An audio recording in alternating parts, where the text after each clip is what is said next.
അപ്പൊ ഞാൻ നേരത്തെ ആരോപണം ഉന്നയിച്ചിരുന്നു. 23-ാം തീയതി വോട്ടർ പട്ടിക പ്രസിദ്ധീകരിച്ചെന്ന് പറഞ്ഞു.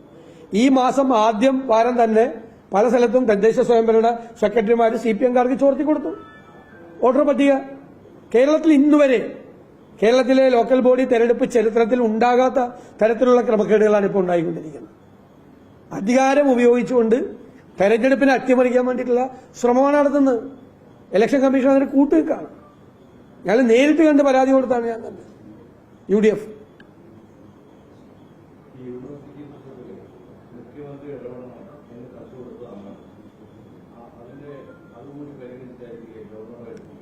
അല്ല, അത് പറയണ്ടേ, പൊതു സമൂഹത്തോട് പറയണ്ടേ എങ്ങനെയാണ് നിങ്ങളിത് തീർത്തതെന്ന്. എങ്ങനെ ഞങ്ങൾ എന്തുകൊണ്ടാണ് ഞങ്ങൾ എന്താ നിലപാടെടുത്തത്? ഞങ്ങളിത് അനാവശ്യമായ കാര്യത്തിന് വേണ്ടി നടക്കുന്ന ഒരു സംഘർഷമാണ്. അനാവശ്യമായിട്ട് നിസാര വിഷയമാണ് അല്ലേ. അവിടെ വാടക കൊടുത്തു, ആ വാടക കൊടുത്ത് ഒരു ബാക്ക് ഡ്രോപ്പ് വെച്ചു, അതിന്റെ പേരിൽ നടത്തിയ ഒരു സമരമാണ്. എത്രയോ ദിവസം യൂണിവേഴ്സിറ്റികൾ സ്തംഭനത്തിലായി. ഞങ്ങൾ പറഞ്ഞ അതിന്റെ ഇരകളായി മാറുന്ന കുട്ടികളാണ്. ഞാൻ എത്ര ദിവസം മുമ്പ് കത്ത് കൊടുത്താണ്. അതെങ്ങനെയാണ് സെറ്റിൽ ചെയ്തത്, എങ്ങനെയാണ് തീർന്നത്? BJP ദേശീയ നേതൃത്വം ഇടപെട്ടോ? പറയണ്ടേ, ആളുകൾ അറിയണ്ടേ എങ്ങനെയാണ് തീർന്നതെന്ന്. കുറെ ദിവസം ഇവര് സമരം ചെയ്യുക, ഇവർ ജീവനക്കാരെ പൂട്ടിയിടുക, ജീവനക്കാരെ മർദ്ദിക്കുക, യൂണിവേഴ്സിറ്റി ചെന്ന പിള്ളേരെ അടിക്കുക.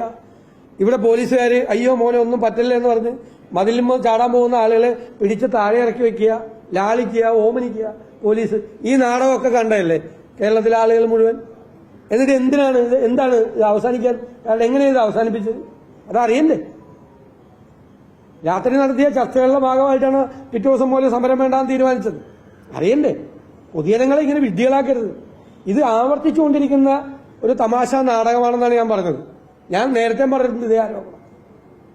അപ്പോ ആരോഗ്യ മേഖലയിൽ നടക്കുന്ന പ്രശ്നങ്ങളെക്കുറിച്ച് ഗൌരവതരമായൊരു സമരവും വിഷയവും നടക്കുന്ന സമയത്ത് വിഷയം ഡീവിയേറ്റ് ചെയ്യാൻ വേണ്ടിയിട്ട് അവിടെ നിന്ന് മാറ്റിയെടുക്കാൻ വേണ്ടിയിട്ട് നടത്തിയ സമരം ഞങ്ങൾ അതല്ലേ ആക്ഷേപിച്ചത്.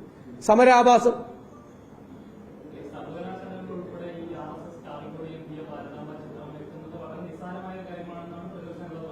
അങ്ങനെ ഞാൻ പറഞ്ഞില്ലല്ലോ.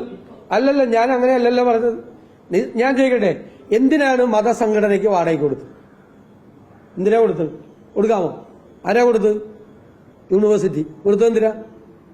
പിന്നെ ആർക്കെങ്കിലും ഒരാൾക്ക് വാടകയ്ക്ക് കൊടുത്തിട്ട് അവര് ആ സ്റ്റേജിന്റെ ബാക്ക്ഡ്രോപ്പ് എന്ത് വെക്കണം എന്ന് തീരുമാനിക്കുന്നത് യൂണിവേഴ്സിറ്റിയാണ്. കൊടുത്താ പോയില്ലേ? ഇപ്പൊ ഞങ്ങൾക്ക് കൊടുത്താൽ ഞങ്ങൾ ഗാന്ധിയുടെയും നെഹ്റുവിന്റെയും പടം വയ്ക്കും. CPM-നാ കൊടുക്കണമെങ്കിൽ CPM കാർൽ മാർക്സിന്റെയും മറ്റവരെയും പടം വയ്ക്കും. BJP-കാർക്ക് കൊടുത്താൽ അവര് ഗോൾവാൾക്കറിന്റെയും സവർക്കറിന്റെയും ഭാരതാംബയുടെയും പടം വയ്ക്കും. അത് ആർക്കും അറിയാൻ പാടില്ലാത്തത്. എന്തിനാ കൊടുത്തത്? മതസംഘടനകൾക്ക് കൊടുക്കാൻ പാടില്ലെങ്കിൽ എന്തിനാ കൊടുത്തത്? പിന്നെ ചാൻസലർ വരുന്ന പരിപാടി അരമണിക്കൂർ മുമ്പ് റദ്ദാക്കാൻ രജിസ്ട്രാർക്ക് എന്താ അധികാരമുള്ളത്? ചെയ്യാമോ? അപ്പൊ ഇതൊക്കെ നാടകമാണ്. മനഃപൂർവ്വമായി ഉണ്ടാക്കിയ, ഇല്ലാത്ത വിഷയം ഉണ്ടാക്കിയൊരു പ്രശ്നം. ഞങ്ങള് ഗുരുമൂർത്തിയെ കൊണ്ടുവന്ന് RSS നേതാവിനെ കൊണ്ടുവന്ന് രാജ്ഭവനിൽ ലെക്ചർ സീരീസ് നടത്തി. എന്നിട്ട് മുൻ പ്രധാനമന്ത്രിമാരെ അധിക്ഷേപിച്ചു. അപ്പൊ ഞങ്ങൾ പ്രൊട്ടസ്റ്റ് ചെയ്തു. ഗവൺമെന്റിനോട് രാജ്ഭവനെ പ്രൊട്ടസ്റ്റ് അറിയിക്കണം, രാജ്ഭവനെ രാഷ്ട്രീയ കാര്യങ്ങൾക്കും മതപ്രചരണത്തിനും ഉപയോഗിക്കരുതെന്ന് പറയണമെന്ന് പറഞ്ഞോ? മിണ്ടിയില്ലല്ലോ മുഖ്യമന്ത്രി, മിണ്ടി കൊടുത്തില്ലല്ലോ. അപ്പൊ ഇത് ഉണ്ടാക്കിയതാണ്. അങ്ങനെയാണെങ്കിൽ പൊളിറ്റിക്കൽ ഫൈറ്റ് ആണെങ്കിൽ ഞങ്ങളാണ് ആദ്യം പ്രൊട്ടസ്റ്റ് ചെയ്തത്. ഞങ്ങൾ പറഞ്ഞു ഡിഫൻസ് എക്സ്പെർട്ടിനെ കൊണ്ടുവന്നോ ഓപ്പറേഷൻ സിന്ദൂരിന്റെ ലെക്ചർ സീരീസിൽ? നിങ്ങൾ ഫോറിൻ അഫയേഴ്സ് എക്സ്പെർട്ടിനെ കൊണ്ടുവന്നോ? രാജ്ഭവനിൽ ലെക്ചർ സീരീസ് നടത്തിക്കോ, ഒരു വിരോധമില്ല. RSS നേതാവിനെ കൊണ്ടുവന്നിട്ട് മുൻ പ്രധാനമന്ത്രിമാരെ രാജ്ഭവനിൽ വെച്ച് അധിക്ഷേപിച്ച് സംസാരിച്ചാൽ ഞങ്ങൾ പ്രൊട്ടസ്റ്റ് ചെയ്തു, പ്രതിപക്ഷം, ഗവൺമെന്റ് പ്രൊട്ടസ്റ്റ് ചെയ്ത. മിണ്ടിയില്ല മുഖ്യമന്ത്രി, ചുണ്ടനക്കിയില്ല അതിനെക്കുറിച്ച്. ഇത് നാടകമാണ്. അതാണ് ഞാൻ പറഞ്ഞത്, നാടകമാണ്. എന്തായിരുന്നു നടന്നത്? അല്ല, അതിന്റെ പേരിൽ കണ്ണൂർ യൂണിവേഴ്സിറ്റിയിൽ എന്താ പ്രശ്നം? MG യൂണിവേഴ്സിറ്റിയിൽ എന്താ പ്രശ്നം? കോഴിക്കോട് യൂണിവേഴ്സിറ്റിയിൽ എന്താ പ്രശ്നം? എന്തിനാ അവിടേക്ക് കയറി സമരം ചെയ്ത്? അവിടെ ജീവനക്കാരെ പൂട്ടിയിട്ട് തന്നെ എന്തിനാ? ഈ സമരത്തിന്റെ പേരിൽ ഇവര് കാവിക്കൊടി വെച്ചേനാ? അവിടെ പോയി കോഴിക്കോട് പോയി കോൺഗ്രസ് അനുകൂല സംഘടനകളുടെ ജീവനക്കാരെ തല്ലിയത് പറയിപ്പിക്കണ്ട എന്നെ കൊണ്ട്.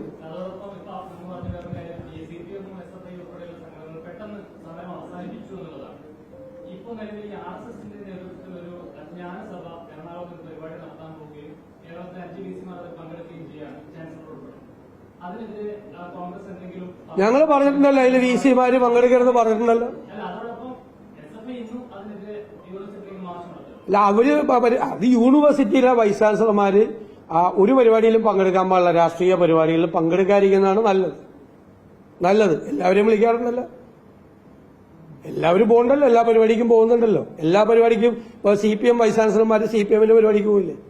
പോകാൻ പാടില്ലാത്തതാണ്. അവര് വൈസ് ചാൻസലർമാർ ഇരിക്കുന്ന പദവി എന്താണെന്ന് അവരറിയണം. നിങ്ങളും വിളിക്കാൻ പാടില്ല അവരെ പാർട്ടി പരിപാടിക്ക്.